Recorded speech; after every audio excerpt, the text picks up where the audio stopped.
Hola a todos, vamos a continuar con las medidas de síntesis dentro de la estadística descriptiva. En la clase anterior habíamos estado viendo las primeras medidas de síntesis, que eran las medidas de posición o de posición central, y vamos a empezar a ver ahora las medidas de dispersión. Vamos a la página 8 del dossier y empezaremos a trabajar con estas medidas de dispersión. Antes de nada, ¿a qué se refiere la dispersión de los datos? La dispersión se refiere a si los datos que nosotros tenemos están muy repartidos, en ese caso diremos que son muy dispersos, o si los datos están muy juntos, en ese caso diremos que son poco dispersos o que están muy concentrados. Vamos a poner un ejemplo para que se entienda mejor. Imaginaros que tenemos dos series de datos. Tengo dos grupos de 5 personas. El primer grupo de 5 personas hemos obtenido estas notas y el segundo grupo hemos obtenido estas notas. A partir de aquí, si yo os preguntara ¿cuál de los dos grupos de datos creéis que son más dispersos? ¿El primer grupo o el segundo? Pues claramente vemos que son más dispersas las notas en el segundo grupo que en el primero, ¿no? En el primero tenemos las notas más juntas, en el segundo las notas están más separadas. Venga, pues eso que vemos aquí claramente es lo que vamos a intentar identificar con las medidas de dispersión. Van a ser indicadores que nos van a resumir esta característica, nos van a resumir lo dispersos que están los datos. Vamos a tener dos tipos de medidas, las medidas de dispersión absolutas y las relativas. ¿A qué se refiere con medidas de dispersión absolutas? Se refieren a que hablaremos de que tendremos la unidad de medida con la que estamos trabajando. Es decir, si hablamos de notas del examen, pues las medidas de dispersión absolutas nos saldrá medido en puntos de la nota del examen, ¿no? Tendremos la unidad de nuestra variable. Así que una variable que tenga números muy grandes, pues nos saldrán medidas de dispersión muy grandes. Y una unidad que tengamos números muy pequeños, pues tendremos unas medidas de dispersión muy pequeñas. Dependerán de la unidad de medida. En cambio, las medidas relativas no. Las medidas relativas van a ser medidas que no van a tener unidad. Van a ser una proporción o un porcentaje, ¿sí? De forma que vamos a tener algo que es una relación. No van a ser medidas que tengan la unidad con la que estemos trabajando. De esa manera, las medidas de dispersión relativa nos van a permitir analizar mejor si, por ejemplo, tenemos más dispersión o menos, porque la medida de dispersión que saquemos absoluta dependerá de la unidad. Puede salirme 2000 de varianza o 5 de varianza, por ejemplo, que sería una medida absoluta. ¿Sí? ¿Cómo sé cuál de las dos es más dispersa? Pues depende de la unidad de medida. Así que las medidas absolutas son más complejas de entender. En cambio, las medidas relativas, si yo tengo un coeficiente de variación del 10%, pues eso quiere decir que es poco dispersa, ¿sí? Sería una escala del 0 al 100, ¿no? Así que para interpretar la dispersión siempre serán mejor las medidas relativas que las absolutas, pero las absolutas también tendrán su utilidad. Así que vamos a empezar con las medidas de dispersión absolutas. Antes de nada, la primera medida, la más sencilla de todas, es el rango o la amplitud o el recorrido de los datos. Recorrido, amplitud, rango es lo mismo. Y se refiere sencillamente a la diferencia entre el valor más alto y el valor más bajo. La diferencia entre el valor más alto y el valor más bajo. Esa diferencia es el rango de los valores. También se le puede llamar xn menos x1. Por ejemplo, en la primera serie, ¿cuál sería el rango de estos datos? Pues sería 6 menos 4 sería igual a 2, ¿no? Segunda serie, sería el valor más alto es 9, el valor más bajo es 1. Así que, aquí porque están ordenados, pero es el más grande menos el más pequeño, Nos quedaría 8. Por tanto, ya vemos que es más dispersa, como decíamos antes, la segunda serie que la primera, ¿no? ¿Qué quieren decir esos dos puntos? Quiere decir que los datos de esta primera serie están todos en una distancia entre ellos como mucho de 2 puntos. Están todos alejados en un margen de 2 puntos. En cambio, la segunda serie está en un margen de 8 puntos. Están más repartidos los datos, ¿no? Nos indican en qué margen se mueven todos los valores. Eso es lo que nos dice el rango de los datos. El rango tiene un problema muy grave, que es que le afectan mucho los valores extremos. Si nosotros tuviéramos un valor muy extremo, el rango quedaría totalmente distorsionado. Si yo tuviera 200 notas del examen de estadística 1, pero una persona me hubiera equivocado al pasar los datos y hubiera puesto en lugar de un 9 puesto un 90, ¿qué pasaría con el rango? Que nos quedaría 80 y pico de rango, ¿no? ¿Sí? Fijaros que por un solo dato, aunque yo tuviera miles de datos que son todos casi iguales, por un solo dato que fuera muy alejado del resto, el rango nos quedaría muy grande, ¿sí? Así que el rango le afecta mucho a los valores extremos, hay que vigilar mucho esto. Si tuviéramos algún valor muy alejado del resto, el rango no es una buena medida. Para tener una medida parecida sin que le afecten los valores extremos, tenemos el rango intercuartílico. el rango intercuartílico o recorrido intercuartílico, se refiere a la diferencia entre el cuartil 3 y el cuartil 1. Ya vimos en la clase anterior los cuartiles, cómo los interpretábamos. Vamos a imaginar, los cuartiles son un poquito complicados de calcularlos de forma exacta, no nos lo van a preguntar, pero vamos a imaginar que los 3 cuartiles fueran exactamente estos, ¿sí? Imaginamos que al dividir la distribución en 4 partes nos quedan estos 3 cuartiles, es decir, aquí habría el 25%, aquí el otro 25%, aquí el otro 25% y aquí el otro 25%. Si nos dijeran que los cuartiles de esta serie son 4 y 6, pues el rango intercuartílico sería 6 menos 4, sería de 2. De la segunda serie sería 7 menos 3 y sería de 4. Pues ya tenemos el rango intercuartílico de las dos series, ¿sí? Fijaros que el rango intercuartílico siempre será como mucho igual, como en la primera serie, pero normalmente va a ser siempre más pequeño que el rango. ¿Por qué? Porque el rango recoge toda la distancia del valor más bajo al valor más alto, mientras que el rango intercuartílico solo está recogiendo la distancia en el 50% central. Así que se refiere solo a la mitad central de los datos. Venga, por tanto, el rango intercuartílico es una medida que, como solo recogemos esto y no estamos teniendo en cuenta los extremos, al rango intercuartílico no le afectarán los valores extremos. Si tuviéramos un rango muy alto y un rango intercuartílico muchísimo más pequeño, entonces sería un indicador de que habría un valor muy extremo, que nos estaría distorsionando muchísimo el rango, pero no el rango intercuartílico. Venga, vamos a continuar, vamos a dejar solo este ejemplo y vamos a ver ahora la varianza. La varianza es una de las medidas más importantes en estadística, la veréis en estadística 1, en estadística 2, en econometría también hablaremos de varianzas. ¿Y en qué se basa la varianza? La idea es la siguiente. La idea de la varianza es intentar buscar la dispersión a través de la siguiente lógica. Vamos a buscar el centro de la distribución, la media, y vamos a buscarle en cuánto se alejan los valores de la serie de la media. Porque si los valores están todos muy cerca de la media, ¿qué querría decir? Que habría poca dispersión. Mientras que si los valores están muy lejos de la media, quiere decir que hay mucha dispersión. Pues la idea es, vamos a ver en cuánto se alejan los valores de la media, y una vez tenga la distancia de cada valor a la media, yo le puedo hacer un promedio, es decir, lo sumo todo y lo divido entre n. Esa sería la idea de la varianza, hacer el promedio de la distancia de los valores a la media. Pero esto tiene un problema, y es que si en esta serie la media es 5, por ejemplo, y yo calculo la distancia del 1 al 5, sería menos 4, me saldría negativo, ¿no? 1 menos 5 sería menos 4. Luego 3 menos 5 sería menos 2. 5 menos 5, 0. 2, 4. Nos quedaría esto así. ¿Qué pasaría si yo hago la media de la distancia de los números a la media? Pues que nos encontraríamos con que habrían unos positivos y unos negativos, así que al hacer el sumatorio se anularían en gran parte, en este caso totalmente, nos quedaría 0 de varianza, ¿sí? Así que no nos sirve por ese problema, porque vamos a tener positivos y negativos. ¿Qué podemos hacer en matemáticas si queremos hacer un sumatorio sin tener en cuenta el signo? Pues lo podemos hacer o en valor absoluto o elevar al cuadrado, porque algo al cuadrado siempre es positivo, ¿no? Así que en la varianza optaremos por esta opción. Así que vamos a buscar la distancia de cada valor a la media, pero cuadrática, no individual, sino cuadrática. Así que vamos a hacer el sumatorio de cada valor menos la media al cuadrado para que todos estos valores me salgan positivos, las distancias cuadráticas siempre son positivas. Y luego lo vamos a dividir entre n, aunque como vamos a trabajar con una muestra por un tema de estadística inferencial que veréis más adelante, en este caso al hacer esta media le tendremos que restar 1 por calcular los grados de libertad que se llaman.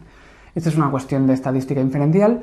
El tema es que si nosotros los datos que tenemos son la población entera, si yo ya tengo toda la población entera, entonces la varianza se calcularía así, que es la varianza poblacional. En cambio, nosotros vamos a trabajar siempre con una muestra, con un grupito representativo de la población, pero no tendremos la población entera. Así que si nosotros no tenemos la población entera y esto es una pequeña muestra, que es como va a ser siempre, siempre vamos a suponer que los datos que tenemos son una muestra, entonces hay que corregir los grados de libertad y restarle a 1, restarle 1 a la n, ¿sí? Para hacer el denominador, de forma que nos acabaría quedando esto. ¿Sí? Esto es la varianza muestral o la casi varianza que se llama, ¿sí? Depende del grupo del profesor, a veces le llamáis un poquito diferente, pero nosotros vamos a trabajar siempre con la varianza de esta manera. A no ser que os dijeran la varianza poblacional, entonces sería la n y no n-1. Pero trabajaremos con esta manera, tampoco os quiero liar mucho más con esto. Venga, por tanto, esta es la fórmula que nos quedaría. Y si los datos los tenemos agrupados en una tabla de frecuencias, entonces, ¿qué haríamos? Pues como hacíamos en el tema de las medidas de tendencia central, ¿no? Pues lo multiplicaríamos por la frecuencia absoluta, ¿no? Cada valor menos la media al cuadrado multiplicado por las veces que se repite. La NI era la frecuencia absoluta, las veces que se repetiría cada valor. Venga, así que al final nos quedaría esto. Si los datos están en una tabla de frecuencias así, y si están sueltos como esto, pues sería así. Por ejemplo, en nuestro caso que tenemos aquí, pues sería coger el primer valor, que sería 1 menos 5, el resultado al cuadrado, más 3 menos 5 al cuadrado, más, ¿no? Iríamos haciendo esto para todos los valores y luego lo dividiríamos entre 5 valores menos 1. Si hacemos este cálculo, nos quedaría... Nos quedaría 4 al cuadrado, más 2 al cuadrado, más 4 al cuadrado, más 2 al cuadrado, y entre 4. Nos quedaría una varianza de 10. 10 puntos al cuadrado, porque es una distancia cuadrática. Ese 10, ¿qué quiere decir? Pues que los números de esta serie se alejan al cuadrado de la media en 10 puntos de media. Es un poquito complicado el concepto, pero nos está diciendo la distancia cuadrática media de los números a la media de la serie. Así que la medida siempre será nuestra unidad de medida, porque es una medida absoluta, y al cuadrado, porque es una distancia cuadrática, ¿sí? Pero claro, decir 10 puntos al cuadrado, que es lo que se alejan al cuadrado los valores de la media, eso no es muy intuitivo, ¿sí? Por tanto, la varianza va a ser un valor que lo vamos a utilizar para muchas cosas, pero que no tiene una interpretación muy clara, o es difícil de interpretarlo bien. Así que no lo vamos a utilizar a nivel interpretativo, sino que vamos a tener que arreglarlo para poder interpretarlo bien. Y de ahí sacamos la desviación típica. La siguiente medida que tenemos es la desviación típica. Como por el hecho de haber tenido que hacer esto al cuadrado, me ha quedado las distancias al cuadrado. Y me queda una cosa rara, que es la distancia cuadrática media de los números a la media. Vamos a arreglarlo. ¿Cómo lo podemos arreglar? Pues lo hemos tenido que elevar al cuadrado, pues le vamos a hacer la raíz. Así que, si le hacemos la raíz cuadrada a la varianza, conseguiremos la desviación típica. Así que la raíz cuadrada, en este caso, de 10... pues nos quedaría, la raíz de 10 nos quedaría 3,16, ¿no? Venga, sería 3,16 puntos. Ahora, esto sí que lo podemos interpretar mejor. ¿Esto qué me está diciendo? Pues que los números de esta serie se alejan de la media, en 3,16 puntos. Ahora ya no es la distancia cuadrática, es lo que se alejan de la media los números a la media. El primero se aleja en 4 puntos, el segundo se aleja en 2, el tercero en 0, ¿sí? Y de media podemos interpretar que de media serían 3,16, ¿sí? Venga, así que la desviación típica nos indica lo que se alejan los números de la media. Si se alejan mucho de la media, pues diremos que es muy dispersa la distribución. Si se alejan poco, es poco dispersa. De todas maneras, al ser una medida de tipo absoluta, ¿el 3,16 es mucho o es poco? Pues depende de la unidad de medida que tengamos. Así que tampoco la desviación típica es una muy buena medida a la hora de interpretarla. Porque si yo tengo un examen sobre 100 puntos, 3 puntos de desviación típica sería muy poco, ¿no? Se alejaría muy poquito, la gente de una nota a otra se alejaría muy poquito. 3 puntos de 100. Pero si hablamos de un examen sobre 10, pues 3 puntos de distancia media, pues parece algo, no sé, normal. No parece ni mucho ni poco tampoco, ¿sí? Parece más bien un poco de dispersión, ¿sí? Y si fuera un examen sobre 5 puntos, 3 puntos sería muchísimo. Así que depende de cómo sea la unidad de medida. Por eso el 3,16 en sí no nos dice nada en este caso. Nos dice lo que se aleja los números de la media, pero no lo podemos interpretar como si es mucha o poca dispersión. Deberemos entender muy bien la variable para saber si es mucho o poco.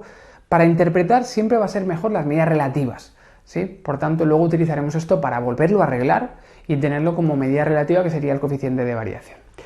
Venga, así que estas son las 4 medidas de dispersión absolutas, ¿sí? El rango, recorrido, la amplitud, el rango intercuartílico, ¿sí? Entre los cuartiles, luego la varianza, y la raíz de la varianza es la desviación típica. Sencillamente es una forma de expresar la varianza de una forma más comprensible, ¿no?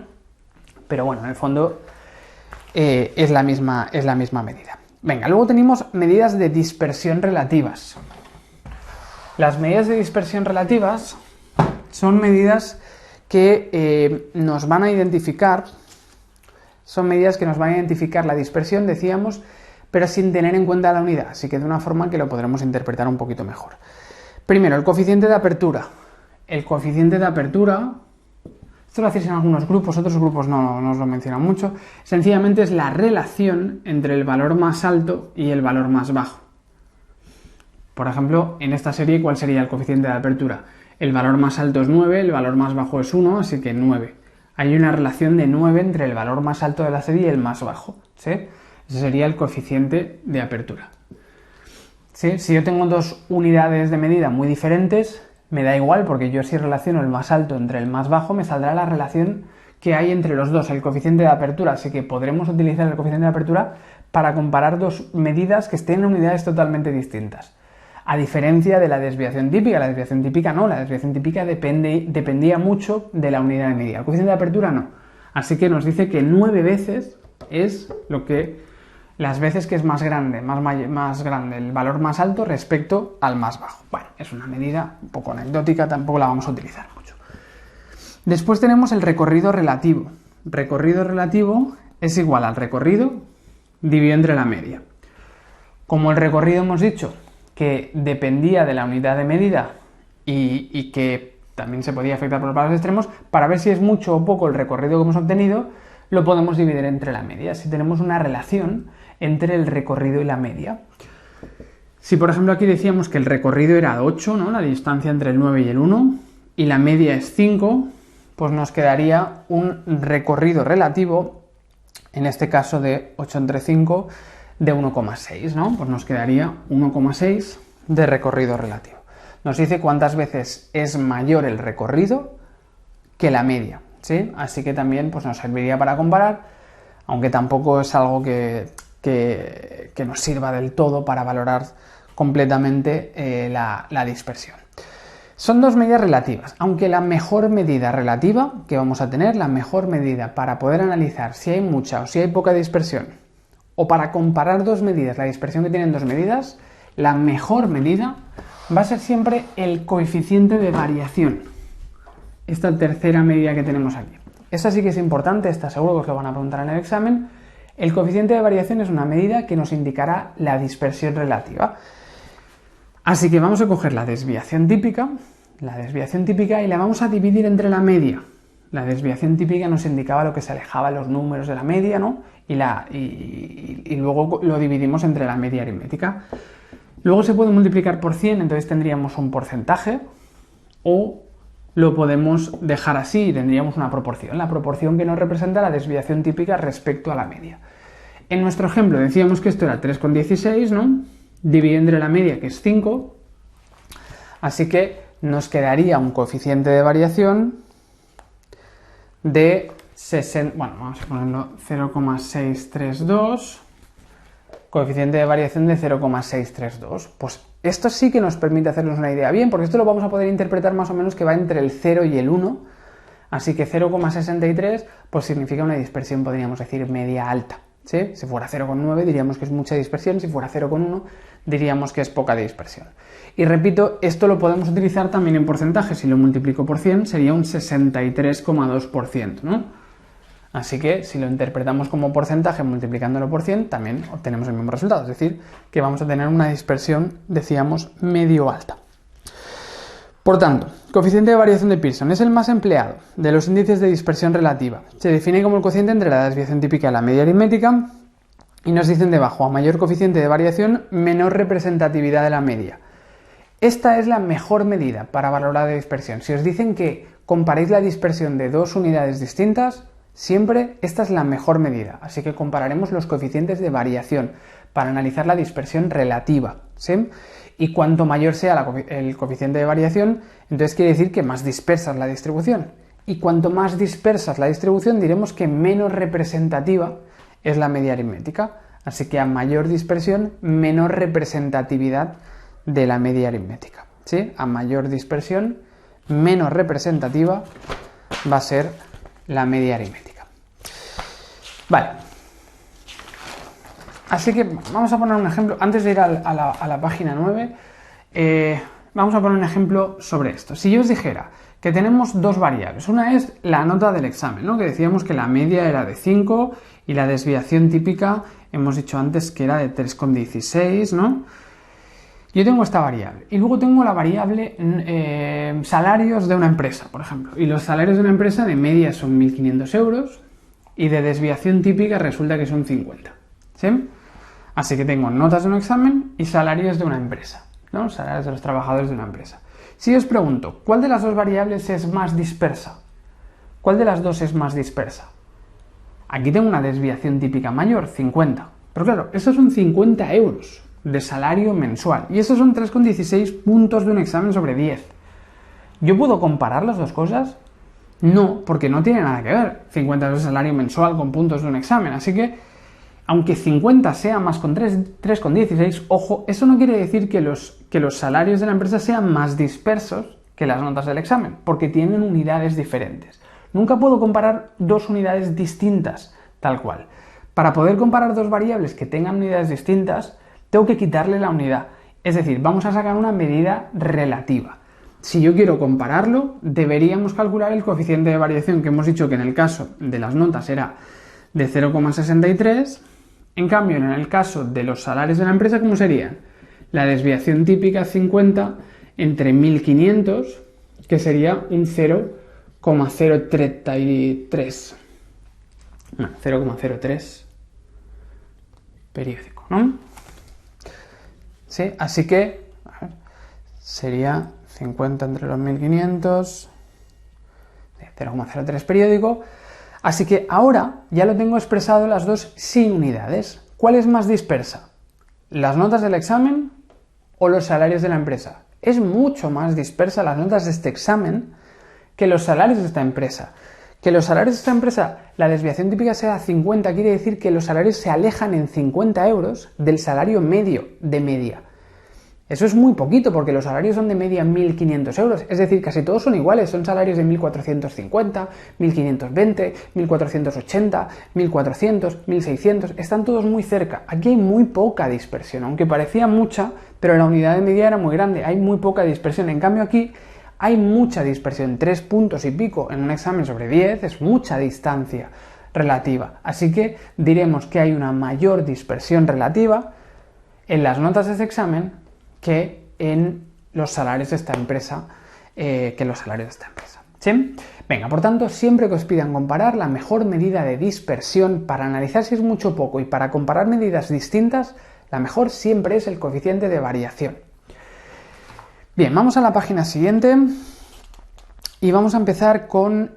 vamos a hacer este ejercicio antes de nada para ver cómo trabajar con las diferentes medidas que hemos visto. Bien, aquí tenemos esta tabla de datos, ¿no? Tenemos de 0 a 2, de 2 a 4, de 4 a 6, ya habíamos trabajado con estos datos, de 6 a 8 y de 8 a 10.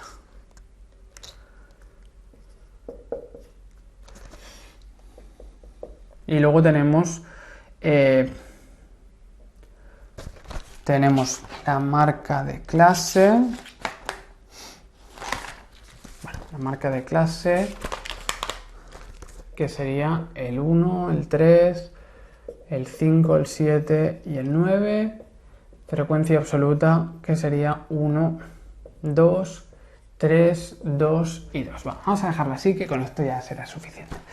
Venga, nos dice que calculemos todas las medidas de dispersión con la siguiente tabla de frecuencias. Vamos a ver cómo calcular las medidas de dispersión si tenemos los datos agrupados y si lo tenemos por intervalo. Recordad que cuando teníamos los datos por intervalo vamos a utilizar siempre las marcas de clase, ¿sí? Como cada intervalo vamos a utilizar las marcas de clase. Venga, entonces, antes de nada, el recorrido y el rango intercuartílico. Para trabajar con el recorrido y el rango intercuartílico, estos datos los teníamos al principio, así que vamos a coger los datos originales. Si no, en el intervalo podríamos decir que el valor más alto, aquí en el intervalo no lo podemos sacar, podríamos decir que el valor más alto es el 9, que es la marca de clase del último intervalo, y el valor más bajo es el 1, ¿sí? Como valor máximo y valor mínimo. Pero aquí tenemos los datos originales, que era el segundo ejemplo de la página de la distribución de frecuencias, así que lo podemos sacar en este caso de aquí. Y esto sería...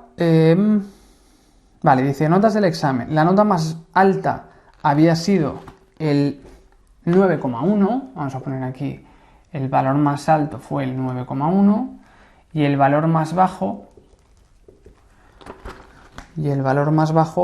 fue el 1,9.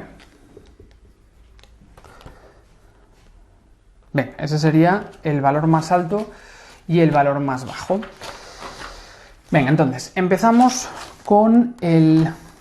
A ver, vamos a empezar con el rango o el recorrido. Tenemos aquí el rango recorrido de la distribución de los datos. Pues repito, si solo tuviéramos la tabla, pues podríamos coger la marca de clase del intervalo superior y del intervalo inferior. En este caso tenemos los datos originales, así que el valor más alto, decíamos que esto era el valor más alto menos el valor más bajo, así que sería 9,1 menos 1,9. ¿Sí? Así que tendríamos 7,2, ¿no? Bien, el recorrido o el rango que tendríamos aquí sería el valor del 7,2. Siguiente, luego tendríamos el rango intercuartílico, habría que calcular los cuartiles, eso lo hicimos ya en el otro ejercicio, y sencillamente sería la diferencia entre los dos cuartiles. ¿Sí? Es calcular los cuartiles, que aquí habría que hacer la fórmula que habíamos visto en el vídeo anterior, ¿no? Sencillamente la diferencia de los dos cuartiles nos daría el rango intercuartílico, no lo vamos a volver a calcular, que ya lo hicimos en el vídeo anterior. Seguimos. Después tendríamos la varianza. Vamos a ver cómo calcularíamos la varianza, que esto sí que es importante, si tenemos la tabla de frecuencias. Sería el sumatorio de cada valor menos la media al cuadrado entre n menos 1, ¿no? Venga, deberíamos hacer este cálculo. ¿Cómo lo vamos a hacer? Pues vamos a hacer lo siguiente. Aquí lo tenemos en tabla de frecuencias, es decir, primero lo vamos a tener que multiplicar todo por n sub i, ¿no? Así que vamos a ir cogiendo cada valor. En este caso, como va por intervalos, cogeremos la marca de clase. Aquí os he puesto xi, sería ci, sería la marca de clase, ci, o a veces se le llama xi como valores de la variable, o ci como marca de clase, es lo mismo. Así que cogeríamos las marcas de clase, de forma que nos quedaría 1, que es la marca de clase del primer intervalo, menos, a ver, primero hay que hacer la media aritmética, nos quedará 1 más, luego 3 por 2, más 5 por 3, más 7 por 2, más 9 por 2. A ver, 1 más 3 por 2, más 5 por 3, más 7 por 2, más 9 por 2. Y luego lo dividimos entre los 10 datos que tenemos, nos quedaría un 5,4, ¿no? Venga, entonces a partir de aquí sería el primer dato, que sería el 1, la marca de clase del primer intervalo, menos 5,4, y eso al cuadrado más, y eso multiplicado por la frecuencia absoluta, aunque en este caso es 1, lo vamos a poner igualmente, multiplicado por la frecuencia absoluta, que sería 1, más el segundo valor.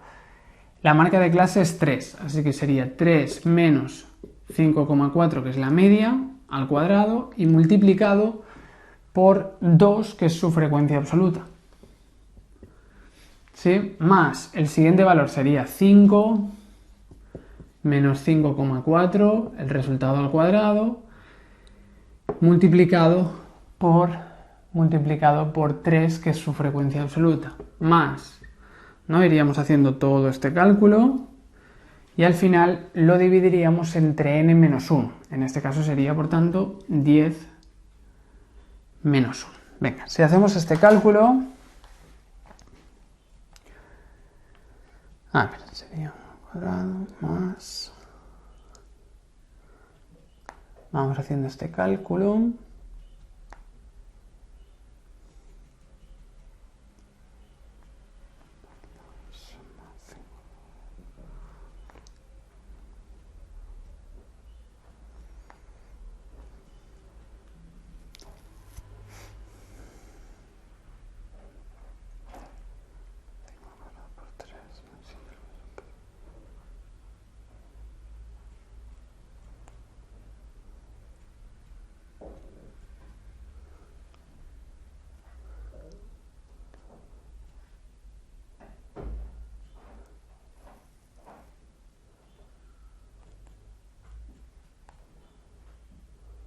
Venga, nos quedaría una varianza en este caso de 6,93.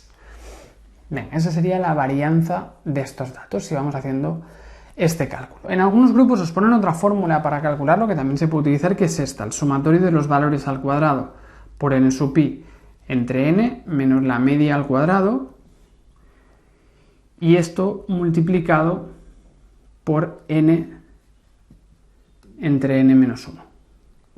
¿Sí? También se puede utilizar esta otra expresión, si en algún grupo lo hacéis, pues también podéis poner esta, pero bueno, esta sería la fórmula general con la que se puede calcular la varianza. Venga, ya tenemos el 6,93. Pues ahora pasamos a la desviación típica. ¿Cómo sería la desviación típica? La desviación típica consiste en hacer la raíz cuadrada de la varianza, decíamos antes, así que sería la raíz cuadrada del 6,93. Raíz cuadrada de 6,93, hacemos el cálculo y nos quedaría 2,63. Venga, pues la desviación típica de la distribución es 2,63 puntos de examen, ¿sí? En este caso porque la variable son puntos de examen. Venga, tenemos el recorrido, el rango, tenemos la varianza, tenemos la desviación típica y ahora vamos a calcular las medidas relativas. Primera medida relativa que teníamos. La primera medida relativa era el coeficiente de apertura, ¿no? Coeficiente de apertura, que sencillamente era la relación entre el valor más alto y el valor más bajo. En nuestro ejemplo es 9,1 entre 1,9. Así que hacemos la relación entre el más alto y el más bajo. Nos quedaría 4,79. Pues ese sería el coeficiente de apertura. Hay una relación de casi 5 veces, es casi 5 veces más grande el valor más alto respecto al valor más bajo. Otra medida. Teníamos el recorrido relativo, que era coger el recorrido y dividirlo entre la media aritmética. Venga, el recorrido aquí ¿cuál era? Lo hemos calculado antes, que era 7,2. Pues 7,2 entre el 5,4, que es la media. 7,2 entre 5,4 nos daría el 1,33. Bien, ya tenemos el recorrido relativo. Y por último, la medida, decíamos, más importante, estos eran los datos, era el coeficiente de variación, ¿no? Que era la desviación típica entre la media. Esa era la medida más importante de todas, que nos permitía comparar y nos permitía saber si es mucha o poca dispersión. La desviación típica ha sido 2,63 y la media aritmética ha sido 5,4. Así que 2,63 entre 5,4 sería 0,48, 0,49. Venga, por tanto, el coeficiente de variación sería un 0,48, un 0,49, es decir que, o un 49%, lo podríamos expresar también, podríamos decir que la dispersión de estas notas sería una dispersión media. Venga, pues ya hemos hecho todas las medidas de dispersión con las que hemos trabajado. El recorrido, rango es la diferencia entre el máximo y mínimo. Si lo tengo por intervalos, no tiene mucho sentido calcular el rango. Lo ideal es que lo tengamos los datos originales. Si no, vamos a coger el rango aproximado a partir de las marcas de clase y no tiene mucho sentido. No creo que os lo pregunten. Pero si tengo los datos originales, como en este caso los teníamos, era el ejercicio anterior donde teníamos los datos de dónde había salido la tabla, pues en ese caso sí que lo podemos calcular, ¿no? Nos quedaría pues este valor de 7,2. La distancia entre el valor más alto y el más bajo de la serie es de 7,2 puntos. La varianza, sacamos la varianza con esta fórmula o con la otra versión que os decía, nos da esto. Eso nos dice que la distancia cuadrática es de 6,93, la distancia cuadrática de los números a la media de la serie. Eso no nos dice gran cosa, así que le podemos hacer la raíz, 2,63. Esto sí que nos dice que las notas de este examen se alejan de la media de la nota del examen en 2,63 puntos de media. Unos se alejan más, otros menos, pero de media se alejan en esto, ¿vale? Nos da una idea de cuánto se alejan los valores de la puntuación media. Coeficiente de apertura 4,79 quiere decir que hay una relación de casi 5 veces entre el valor más grande y el más pequeño de la muestra. Es casi 5 veces mayor el más grande que el más pequeño. Y el recorrido relativo, 1,3, nos dice que el recorrido en relación a la media es 1,3 veces mayor. La mejor medida, coeficiente de variación, 0,49, dispersión media, ¿sí? Podemos decir que es una dispersión media, 0,49 o un 49%. Venga, muy bien, pues con esto hemos visto ya todas las medidas de dispersión. En algunos grupos lo podéis hacer un poquito diferente, depende del profesor. A veces me he encontrado algún grupo que hacía algún indicador de más, alguno de menos, pero estos son los importantes. Yo lo que os explico es lo que os preguntan después de los exámenes, así que con estos indicadores ya tenéis suficiente. Venga.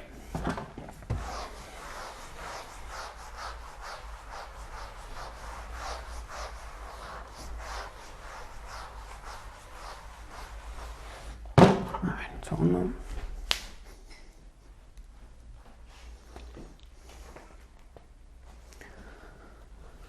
Bien, pues vamos a continuar. Estábamos en la página 10. Vamos a empezar ahora con las medidas de forma. Página 10 del dossier.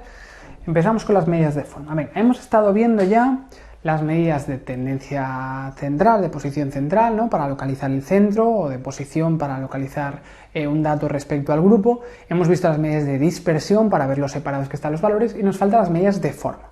De medidas de forma vamos a tener dos características a identificar respecto a la forma de la distribución. Una es la asimetría.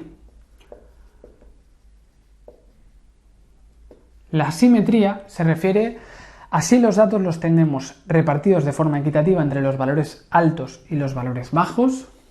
Diremos que una distribución será simétrica si los datos se reparten de una forma equitativa entre los altos y los bajos, es decir, si no tenemos ninguna descompensación en los datos respecto a esto, ¿no? Eso sería una distribución simétrica, pero nos podemos encontrar con una distribución de tipo asimétrica positiva, como esta, que querría decir que tenemos mayor concentración en los valores bajos y mayor dispersión en los valores altos, asimetría positiva.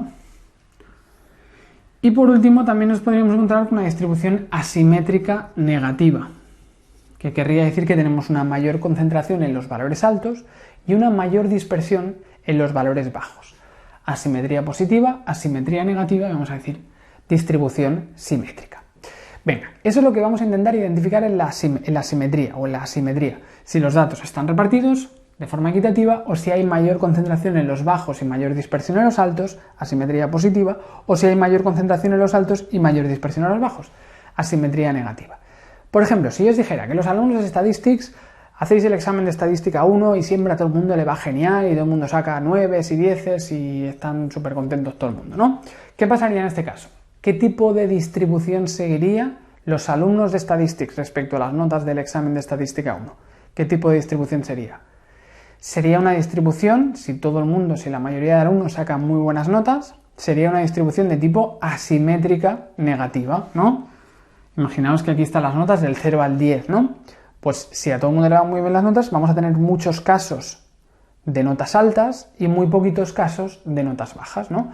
De forma que tendríamos una distribución de tipo asimétrica negativa, ¿sí? En cambio, si el examen de Estadística 1 el profesor lo pone súper difícil este año y a toda la clase le va fatal, sería una distribución asimétrica positiva. Habría mucha gente con notas muy bajas y muy poca gente con notas muy altas, mucha dispersión aquí.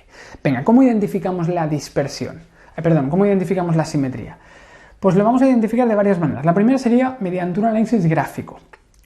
Esto lo podríamos ver, por ejemplo, en un histograma. Esto que yo os he representado, esto podría ser un histograma, ¿no? Donde iba por intervalos las notas y yo en el histograma pues vería claramente pues la forma esta que estamos diciendo, ¿no? Podría ser un histograma o podría ser un diagrama de la caja, un boxplot.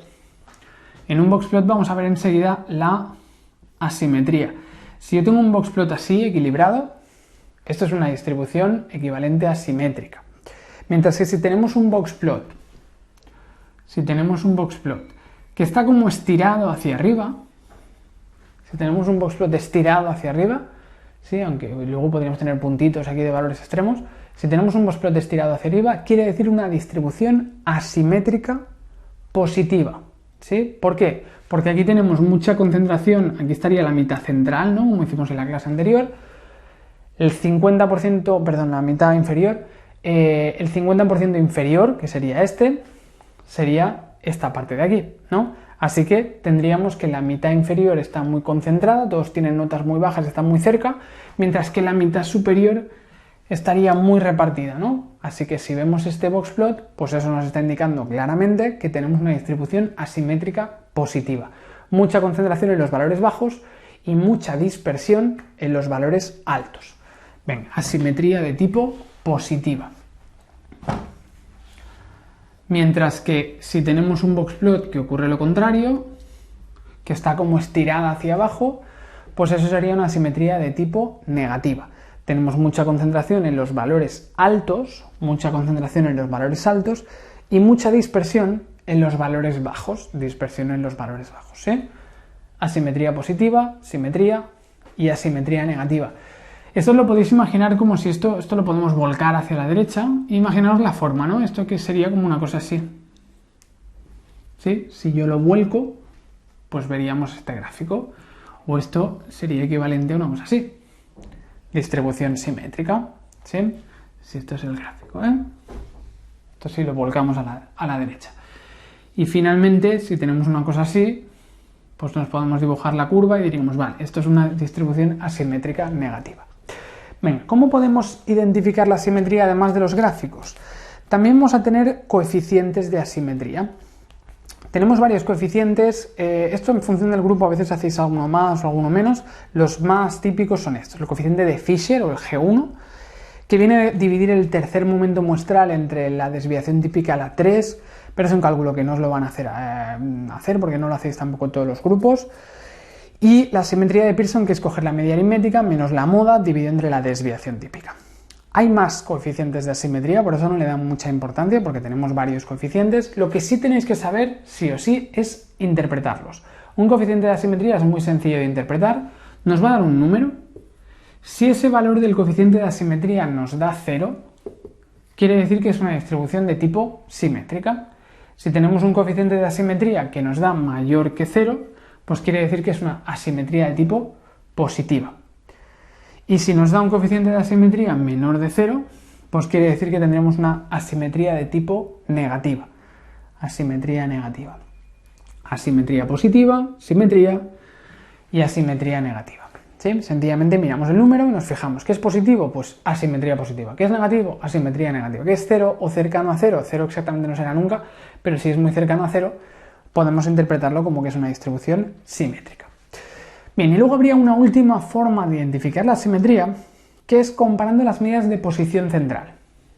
Si yo tengo una distribución simétrica, vamos a observar que la media aritmética nos va a coincidir con la mediana, ¿sí? Porque el centro está claramente aquí. La media nos coincidirá con la mediana y nos coincidirá con la moda. Las tres medidas principales de tendencia central nos coinciden, media, mediana y moda. En cambio, en una distribución asimétrica no ocurrirá eso. La moda, ¿qué era? El valor que más se repetía, es decir, la barra más alta, podríamos decir, ¿no? Es decir, aquí sería, la moda estaría por aquí. La mediana, ¿qué era? Era el valor que nos dividía en mitad y mitad, es decir, el que nos separa mitad y mitad. Y luego tendríamos la media aritmética. ¿La media aritmética qué le ocurriría? Que como tendríamos valores extremos bajos, cercanos a 0, como tenemos valores extremos bajos, la media va a verse arrastrada hacia la cola, hacia los valores extremos bajos, porque le afectaban los valores extremos, mientras que a la mediana no, decíamos, ¿no? De forma que la media tendrá tendencia a verse distorsionada hacia la cola. Así que nos encontraremos con media, mediana y moda en este orden. Sobre todo nos fijaremos en media y mediana, porque la moda es poco menos fiable. Si la media aritmética la tenemos por debajo de la mediana, es equivalente a decir que es una asimetría negativa. Si la media nos coincide con la mediana, es que es simétrica. Y si tenemos lo contrario, es decir, la media por aquí, la mediana y la moda, si tenemos esto así, pues diremos que si la media es superior a la mediana, es que la media se ha visto arrastrada hacia los valores extremos altos de la cola y por tanto es una distribución asimétrica positiva. Venga, pues esas serían las diferentes formas de identificar la asimetría de una distribución. La segunda característica respecto a la forma que podemos identificar es la kurtosis.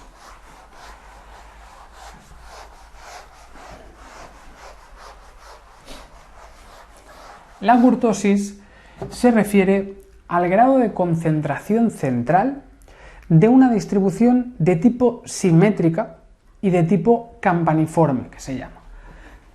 Es decir, si yo tengo una distribución simétrica, entonces me podría preguntar sobre cómo es la concentración en el centro. Si la distribución está muy concentrada en el centro, en la parte alta de la campana, de la curva, ¿sí? Para eso tiene que ser campaniforme, porque si yo tuviera una distribución así, esto también es simétrico, ¿no? ¿Sí? Esto también es simétrico. Así que la simetría no significa que sea necesariamente así, ¿eh? Podría ser de otra forma mientras sea simétrico a los dos lados. Pero si yo quiero ver la concentración en el centro, aquí no tiene sentido analizar la concentración en el centro. Aquí sí. Así que para poder analizar la kurtosis necesitamos que la distribución sea, uno, simétrica, pero no cualquier tipo de distribución simétrica, con la moda en el centro, es decir, de tipo campaniforme. Necesitamos una distribución con esta forma de campana. A partir de aquí, si tenemos una distribución simétrica en campaniforme, pues puede ser que tengamos una distribución con mucha concentración en el centro, entonces diremos que es una distribución de tipo leptocúrtica. Puede ser una distribución con una concentración en el centro normal, diremos que entonces es mesocúrtica, esto sería leptocúrtica, esto sería mesocúrtica. Y si tenemos una distribución muy dispersa sin especial concentración en el centro, diremos que es una distribución platicúrtica. Leptocúrtica si tenemos mucha concentración en el centro, mesocúrtica si tenemos una concentración en el centro como en la distribución normal, que será nuestra referencia, la curva normal, la campana de Gauss es exactamente mesocúrtica. Y si tengo menor concentración en el centro que la normal, que la distribución normal o la campana de Gauss, diremos que es una distribución de tipo platicúrtica. Así que, ¿cómo identificamos la kurtosis? Pues la podemos identificar primero con un gráfico. Esto, repito, esto podría ser un histograma, ¿eh? Si vemos esto con las barras, pues sería un histograma. Yo os lo pongo en una curva, pero sería equivalente a un histograma. También lo podríamos ver en un boxplot, ¿no? Si tenemos una distribución así, esto sería equivalente a una distribución leptocúrtica, ¿no? La mitad de la distribución central, que es la caja, está muy junta y el resto está muy separado. Eso sería un ejemplo de leptocúrtica. O mesocúrtica, pues sería una concentración más normal, aunque seguiría teniendo un poquito más a los extremos que aquí, que es lo normal. Y si tenemos una distribución muy repartida, tipo así, pues eso sería una distribución de tipo platicúrtica. ¿Sí? Leptocúrtica, mesocúrtica, platicúrtica, aunque a veces es un poquito difícil de valorarlo exactamente con el de la caja, pero sí que si vemos algo así, pues claramente veríamos que es leptocúrtica. Así que se puede identificar la kurtosis con un histograma, se puede identificar también con un boxplot, y luego tendremos también coeficientes de kurtosis. Los coeficientes de kurtosis también hay varios. Utilizaremos el de Fisher, que es el más habitual, el que hace la mayoría de los grupos, que sería dividir el cuarto momento muestral entre la desviación típica a la 4 menos 3. Sería hacer todo este cálculo, que repito, no creo que os lo pregunten de hacer el cálculo en sí. Y si no es aplicar la fórmula, os dará la fórmula. Pero normalmente lo que os preguntan más bien es la interpretación del valor. Una vez hacemos el cálculo de la kurtosis, sea esta fórmula, en algún grupo hacéis alguna adicional, la interpretación es muy sencilla. Si el coeficiente de kurtosis nos da igual a 0, quiere decir que es una distribución mesocúrtica. Si el coeficiente de kurtosis nos da mayor que 0, diremos que es leptocúrtica, y si nos da menor que 0, diremos que es platicúrtica. Leptocúrtica, mesocúrtica y platicúrtica son las tres tipos de kurtosis que tendríamos, ¿no? Sencillamente miramos el coeficiente y lo interpretamos. Venga, así que si nos dan un coeficiente de simetría y nos dicen que la simetría ha sido 0,1 y que el coeficiente de kurtosis ha sido 2,5, ¿cómo lo interpretamos? 0,1 es un valor positivo, así que es una simetría positiva. Pero se acerca mucho al 0, es casi 0 esto. Así que lo podríamos considerar como una distribución prácticamente simétrica, aunque un poquito asimétrica positiva, pero es casi simétrica. ¿Cómo es casi simétrica? Podemos interpretar la kurtosis, aunque no sea exactamente simétrica. ¿Y qué vemos con la kurtosis? Que ha sido un valor muy alto, ¿no? Por tanto, es una distribución de tipo leptocúrtica. Será una distribución leptocúrtica. Mucha concentración central y simétrica. Venga, más medidas que tendremos. Seguimos. Luego tenemos las medidas de desigualdad-concentración. Las medidas de desigualdad-concentración nos ponen de relieve el grado de igualdad en el reparto de los valores de la variable. Queremos saber si los valores de la variable están muy repartidos o si están muy juntos. Por ejemplo, se utiliza mucho esto en el reparto de la riqueza, ¿no? Podemos decir que hay mucha desigualdad si tenemos que la variable riqueza está muy concentrada en pocas manos, o mucha equidistribución, que sería el otro extremo, si la riqueza está repartida de forma equitativa entre todas las personas, ¿no? Entonces, para identificar el grado de concentración desigualdad de una medida, normalmente la utilizaremos la de la riqueza, ¿sí? Entonces, utilizaríamos estas medidas. La primera medida es el índice de Gini,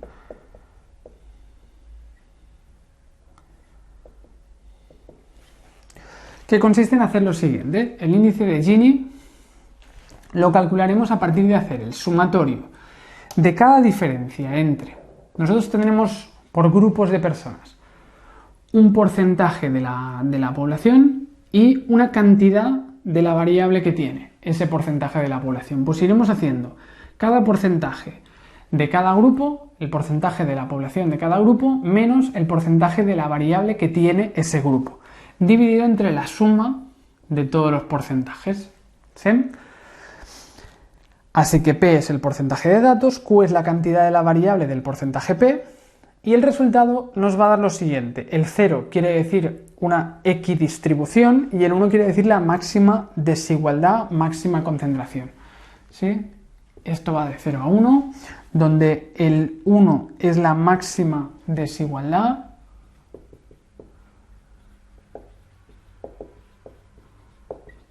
y el 0 sería la equidistribución. Esto aplicado a la economía, muchas veces se mide el grado de desigualdad de la riqueza en los países a través del índice de Gini, ¿no? Seguro que lo habéis escuchado alguna vez. Se puede interpretar el índice de Gini como algo así como la temperatura, es decir, si la distribución es muy cercana a cero, entonces es como una economía muy fría, ¿no? Por ejemplo, una economía más socialista, comunista, ¿no? Pues sería más cercana al cero a la equidistribución, entonces está como más parada. La temperatura ideal sería pues entre 25, 30, 35 grados, ¿no? Ahí estaría lo ideal, es decir, una distribución en la cual hay una cierta desigualdad, ¿sí? Pero no es una desigualdad extrema. En cambio, a partir de 35, 40 grados, ¿no? A partir de 40, 45, a partir de esto ya es demasiada temperatura. Entonces, económicamente es negativo también que haya excesiva desigualdad, y los países con valores por encima de 35, 40, 45, pues se considera que no son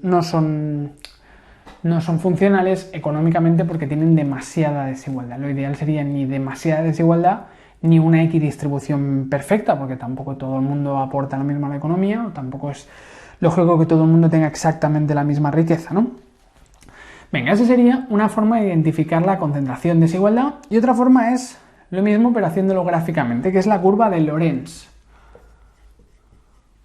En la curva de Lorenz básicamente es como identificar el índice de Gini, pero con un gráfico. Un gráfico donde tenemos la P y la Q, aquí tenemos la cantidad y aquí tenemos el porcentaje. Si tenemos equidistribución, el 10% de la población tiene el 10% de la riqueza, el 20% de la población tiene el 20% de la riqueza, o sea, el 30 tiene el 30, el 70 tiene el 70, y nos quedaría prácticamente una recta. Así que la equidistribución sería la diagonal perfecta, ¿no? La equidistribución. En cambio, si yo tengo que el 10% más pobre de la población, si el 10% más pobre de la población no tiene nada de riqueza, sería un puntito aquí. El 20% más pobre de la población tampoco tiene nada de riqueza, el 30% más pobre tampoco, y luego cuando llegamos al 100% tiene toda la riqueza, el último porcentaje lo tiene todo. Eso sería todo lo contrario, sería la máxima concentración. ¿Sí? Eso sería máxima concentración, así que equidistribución sería la diagonal y un escalón así perfecto sería la máxima concentración, si toda la riqueza la tuviera el último porcentaje de gente. ¿Sí? Lo normal es que tengamos una curva, es decir, el 10% posee el 5% de la riqueza, el 20% más pobre posee el 12% de la riqueza, el 30% más pobre posee el 15% de la riqueza, ¿no? Así hasta que al final la medida es superior a la proporción, ¿no? Así que nos quedaría una curva parecida a esta, en un caso en el que no sería ni máxima concentración ni equidistribución, ¿no? Nos quedaría esta curva. Bien, vamos a hacer esto con un ejemplo. Vamos a la página 11. Dice, calcula el índice de Gini para la variable renta. Y tenemos estos datos, ¿no? Porcentaje de habitantes y porcentaje de renta. ¿Sí? En la página 11. Es decir, el 10% de la población de un país o de una zona tiene el 1% de la renta. El 10% más pobre tiene el 1% de la renta. El 30% más pobre tiene el 7% de la renta. El 50% más pobre tiene el 21% de la renta, ¿no? Hasta que el 90% más pobre tiene el 75% de la renta. ¿Sí? ¿Se entienden los datos? A partir de aquí podemos calcular el índice de Gini. Venga, calcularíamos aquí ahora este índice de Gini. De forma que haríamos, pues, el índice de Gini sería ir cogiendo el primer porcentaje o la primera proporción de habitantes con los niveles más bajos. Sería el 10% más pobre, tiene el 0,01, es decir, el 1% de la riqueza.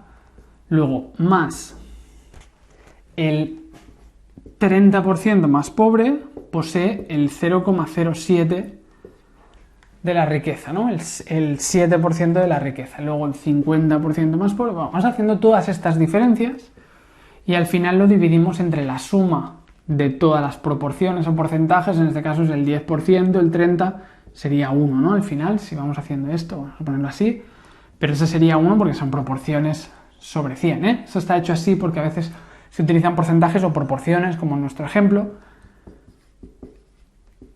Si lo tenemos como en nuestro caso, pues esto ya sería siempre el valor de 1. Si fuera todo porcentajes, pues tendríamos el 100% debajo, ¿no? O sea, el valor 100. Venga, pues si hacemos estas diferencias nos quedaría lo siguiente. Sería hacer 0,1 menos 0,01. Luego más 0,3 menos 0,07. Luego más 0,5 menos 0,21. Más 0,7 menos 0,43 más 0,9 menos 0,75. 1, 0,3, 0,07, 0,5, 0,21, 0,43, 0,7, 0,43, 0,9, 0,75. Vale, y luego lo dividiríamos entre la suma de todo.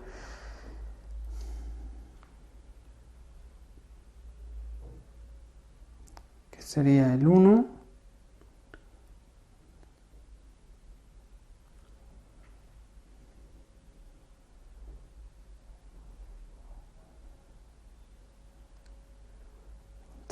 Menos 0,07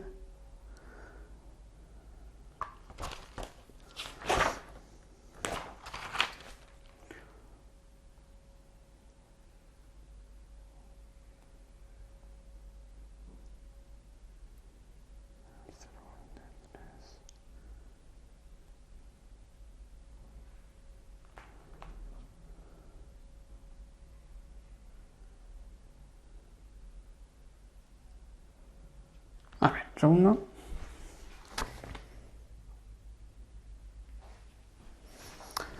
Vale, entonces, decíamos, el índice de Gini es cada diferencia entre la proporción o el porcentaje de cada grupo acumulado menos la cantidad entre el sumatorio de todos los porcentajes, todas las proporciones, ¿no? Si hacemos todo este cálculo, lo de arriba nos saldría 1,03, el numerador sería 1,03, y el denominador, si vamos sumando todo esto, antes os he dicho mal, eso sería 0,1 más 0,3 más 0, eso no daría 1 porque son acumulados, así que en este caso sería 2,5, si lo calculamos, 2,5, ¿no? Sí, iríamos haciendo la suma de todos los porcentajes o las proporciones acumuladas que llevamos. Si hacemos este cálculo, 1,03 entre el 2,5 tendríamos 0,412. Venga, pues ya tendríamos resuelto el índice de Gini de este ejercicio. Sería un 0,41 de índice de Gini, estaría entre el 0, que sería, decíamos, la equidistribución, y el 1, que sería la máxima desigualdad. Sería una desigualdad, podríamos decir, media-baja, aunque entendiendo lo que os decía de la temperatura, pues sería un índice de Gini que empezaría ya a ser un poquito demasiado alto. Venga, pues esa es la forma de calcular el índice de Gini, y la curva de Lorentz la podríamos dibujar también con estos resultados, pero bueno, sería un poquito más complicada. En la curva de Lorentz deberíamos situar Q y P, así que la P que tenemos es 0,1, 0,3, 0,5, 0,7 y 0,9, ¿no? Y las Qs que tenemos serían pues del 0,01, 0,01, después 0,07, después 0,21, 0,43 y 0,75. Bueno, que esto habría que hacerlo bien, a escala. Pero bueno, aproximadamente sería algo así. Entonces lo que iríamos haciendo serían puntitos. El primer punto estaría aquí, en el eje, luego aquí, luego 0,3 con este sería aquí, luego esto sería aquí, este punto sería aquí, y el último pues ya sería más o menos aquí, ¿no? Así que si esta es la diagonal, nosotros tendríamos una curva pues parecida a esta, ¿no? Esa sería la curva de Lorentz con estos datos y con este índice de Gini. De hecho, el índice de Gini también se puede representar en la curva de Lorentz. Es la proporción que nos representa esto respecto a todo esto, ¿sí? Que sería un 43%. Este área de aquí representa el 43% de todo el área que tenemos en la mitad de este cuadrado, ¿no? Así que también tiene una explicación gráfica el índice de Gini dentro del esquema de la curva de Lorentz. Venga, pues con esto acabamos con las medidas de distribución, desigualdad. Venga, vamos a las últimas dos cosillas, que son las transformaciones y la estandarización. Primero, las transformaciones. ¿A qué se refiere una transformación? A cuando nosotros tenemos una serie de datos y les aplicamos un cambio. Los cambios en los datos muchas veces los podemos aplicar directamente a los indicadores que hemos calculado. Tendremos dos tipos de cambios. Un cambio de origen y un cambio de escala. ¿Qué quiere decir un cambio de origen? Pues quiere decir que los valores que tenemos de nuestra variable le sumamos o le restamos algún número. Vamos a poner un ejemplo, x más 1. Si a todos los valores les sumamos un número, estaríamos produciendo un cambio de origen. Cambio de escala sería cuando los valores los multiplicamos por un número, ¿sí? Así que tenemos los valores y los multiplicamos por un número. En este caso sería, por ejemplo, vamos a decir, imaginaos que la nota del examen, estamos hablando de la nota del examen de antes, y el profesor o la profesora que tengáis dice que como os habéis portado muy bien en clase y como habéis hecho todos los deberes y demás, os sube un punto a todo el mundo para la nota del examen final. Así que todas las notas que teníamos le deberíamos sumar un punto, ¿sí? Cambio de escala, ¿qué sería? Pues si lo multiplicamos por un número, imaginaos que os dice lo mismo, que como os habéis portado muy bien, pues a todo el mundo le sube un 10% la nota, ¿sí? Eso significaría que cada valor quedaría multiplicado por un 1,1, ¿no? Para que nos dé un 10% de más. Así que esos serían dos ejemplos, un ejemplo de cambio de origen, un ejemplo de cambio de escala. Vamos a ver cómo le afectan los cambios de origen y de escala a los diferentes indicadores. Por ejemplo, a la media, a la moda, a la desviación típica, vamos a ponerlo así mejor, a la media, a la moda, a la desviación típica y a la varianza. Vamos a estudiar estos cuatro indicadores y cómo se ven transformados si los datos sufren esas transformaciones que estamos comentando. Antes de nada tenemos que entender estas transformaciones, qué cambio producirían en los gráficos, que nos servirá para entender las transformaciones de las unidades. Por ejemplo, si todas las notas del examen siguen esta forma, ¿qué pasaría si todas las notas les subimos un punto? Pues que nos quedaría una curva igual pero desplazada a la derecha, ¿no? un punto desplazada a la derecha. En cambio, en un cambio de escala, si nosotros tenemos las notas que llevan un principio de 0 a 10, ¿qué pasa si las multiplicamos todas por un 1,1? Pues que ahora siguen partiendo de 0, porque si tenías 0, 0 por 1,1 sigue siendo 0, pero ahora llegaría hasta el 11. Es decir, sería una distribución que ahora estaría más repartida que antes, ¿no? Cambio de origen sencillamente es un desplazamiento de los datos, cambio de escala no, es una distorsión, ¿sí? Venga, ¿cómo le afectará a la media un cambio de origen? Pues muy sencillo, a la media, y de hecho a la moda también, le afectarán los cambios igual que a los datos. Es decir, la nueva media será igual a la antigua media más 1, ¿no? Si todos los datos le suman 1, pues la nueva media será sumarle 1. Si antes teníamos de media un 6, pues ahora tendremos un 7, ¿sí? Y un cambio de escala, ¿cómo le afectaría? Pues exactamente igual que a los datos. Si antes teníamos un 6, pues ahora tendremos un 6,6, ¿no? Porque lo hemos multiplicado por 1,1. Así que sería la antigua media multiplicado por el 1,1, ¿sí? A la media le afecta lo mismo que a los datos.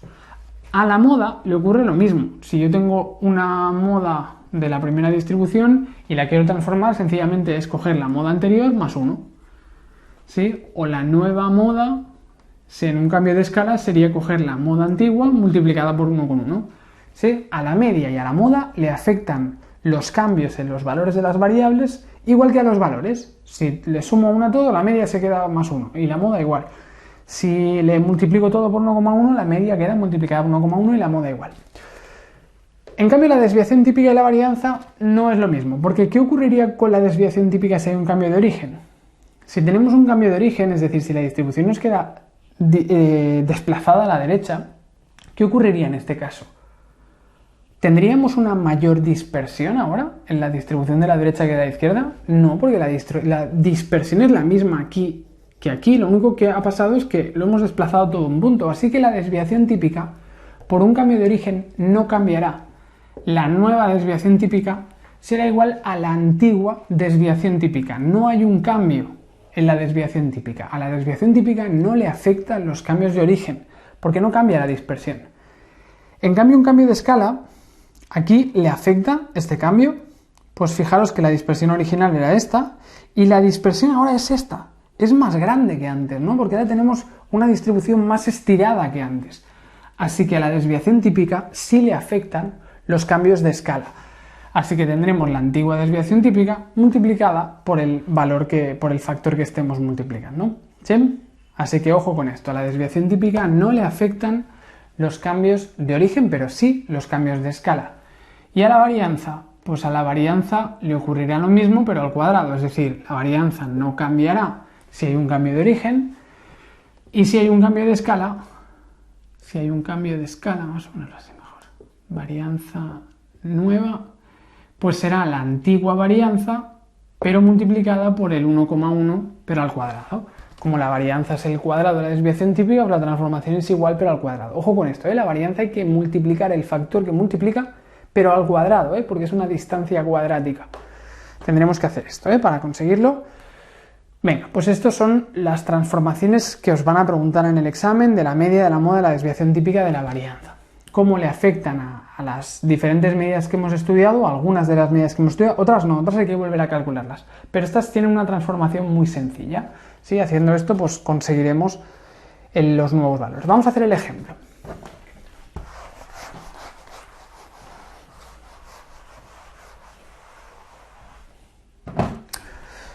Venga, dice, en el presente ejercicio se decide aumentar el precio de un producto en 5 euros.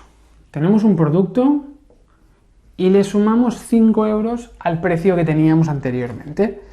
Dice, después, debido a un incremento impositivo, se aumenta un 3% adicional sobre el nuevo precio. El resultado de este cambio, después, le aumentamos un 3% adicional el precio. Es decir, lo multiplicamos por 1,03. Lo multiplicamos por 1,03. Esta es la transformación que han sufrido los precios, ¿no? Le hemos sumado a todo 5 euros y luego sobre el nuevo precio le hemos aplicado un cambio de escala, lo hemos multiplicado por 1,03, que es un 3% de más. Si fuera un 3% de menos sería un 0,97, sería multiplicar por 0,97, ¿Sí? Así que hay un cambio de origen en principio y luego sobre el resultado hay un cambio de escala. Hay un cambio de las dos cosas.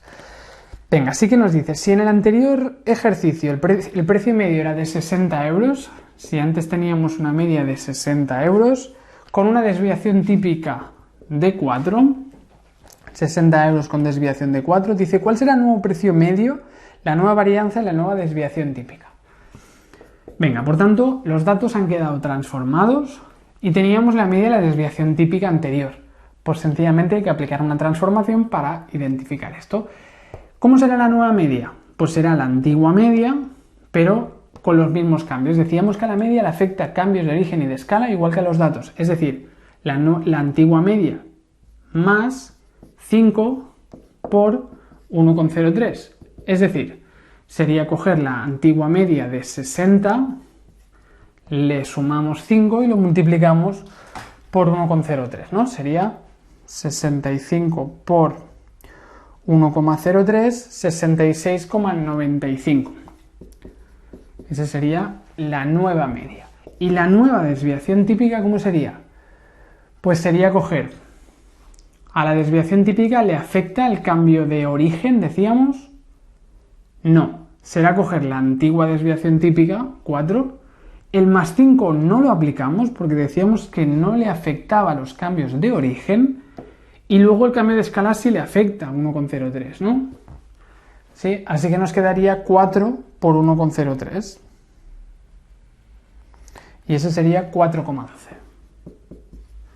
Venga, nos quedaría una desviación típica de 4,12. ¿Y cómo sería la nueva varianza?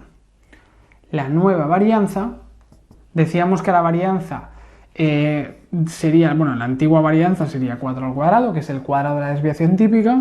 No le afecta el cambio de origen y el cambio de escala le afectaba elevándolo al cuadrado, ¿no? O cogemos 4,12 y lo elevamos al cuadrado directamente, o cogemos la varianza original, no le aplicamos el cambio de origen, pero sí le aplicamos el cambio de escala, pero al cuadrado. ¿Sí? Lo más sencillo sería directamente hacer el 4,12 al cuadrado, nos quedaría 16,97. Pues ya tenemos la transformación. Fijaros que entendiendo cómo se transforman los indicadores, pues no hace falta recalcular todo esto de cero con los datos originales, sino que sencillamente aplicando una transformación conseguimos la nueva media, la nueva desviación típica y la nueva varianza. Aquí no nos han preguntado la moda, pero la moda sería igual que la media, sería la misma transformación. Venga, y luego por último, y con esto acabamos ya este tema de estadística descriptiva de una variable, tenemos la estandarización.